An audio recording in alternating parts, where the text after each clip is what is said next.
जय हिंद क्लास। आज का हमारा टॉपिक है पुष्प की अनुदैर्ध्य काट। एक क्वेश्चन आता है आप लोगों के पेपर में, पुष्प की अनुदैर्ध्य काट का नामांकित चित्र बनाइए या पुष्प के प्रमुख भागों का नाम लिखिए। यह आता है निम्न में से कौन सा भाग आपका नर जनन अंग है, कौन सा मादा जनन अंग है। तो हम पढ़ते हैं आज इसके बारे में। हमने इसके लिए एक फूल भी ले रखा है।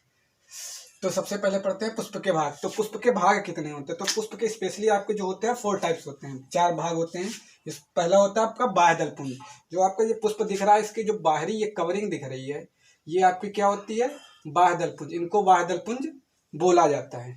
इसके बाद आपका होता है दलपुंज। दलपुंज क्या होता है? जो आपकी ये पंखुड़ियाँ हैं, इनको हम बोलते हैं दलपुंज। इसके बाद आपका होता है थर्ड पुमंग। पुमंग क्या होते हैं? जो आपका ये बाहरी कवरिंग दिख रही है, अगर इनको खींचते हैं ऐसे ये निकल के आ रहे हैं, इनको बोलते हैं दलपुंज। इसके बाद आपका आता है जायांग। जायांग क्या होते हैं?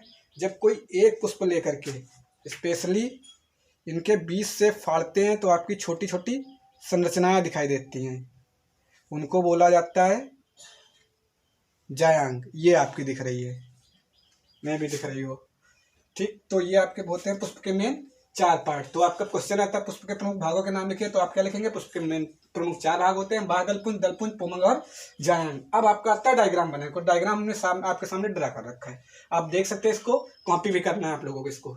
इसके बाद आते हैं प्रत्येक पुष्प के नर जनन अंग के बारे में और बाह्य जनन अंग के बारे में। इसमें जैसे हमने बना रखा है, ये आपका जायांग, एक साइड पे आपका मादा जनन अंग, दूसरी साइड पे आपका नर जनन अंग।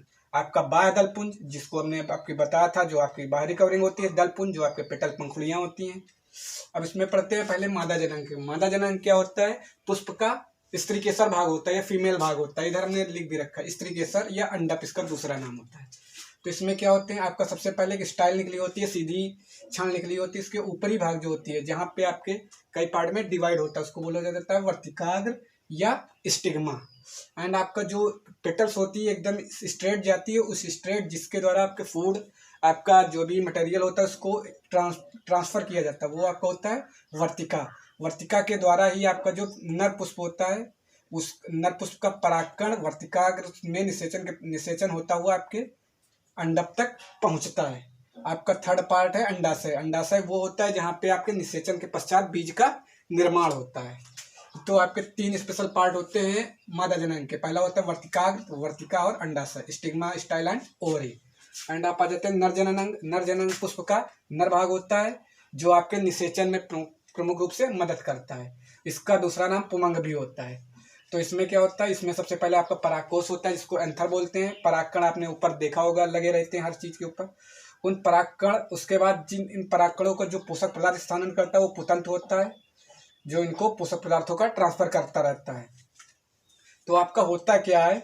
जब पुष्प खिलता है, खिलने के पश्चात जो परागण क्रिया कैसे होती है, पुष्प का जो ये आपका पुंकेसर या परागकोश या एंथर जो नर भाग होता है, ये उसी पुष्प के या किसी भी पुष्प के वर्तिकाग्र पे पहुंच करके यहाँ निषेचन क्रिया करता है। निषेचन के पश्चात आपके ये चीजें ट्रांसफर हो जाती है ओवरी में। ओवरी में जाके इनमें क्या होता है? फूड का फॉर्मेशन होता है। फूड फॉर्मेशन होता है तो आपका सीड बनता है, उस बीज बनता है या आपके फल का निर्माण होता है। तो ये आपकी होती है पुष्प की संरचना। आई होप आप लोगों को समझ में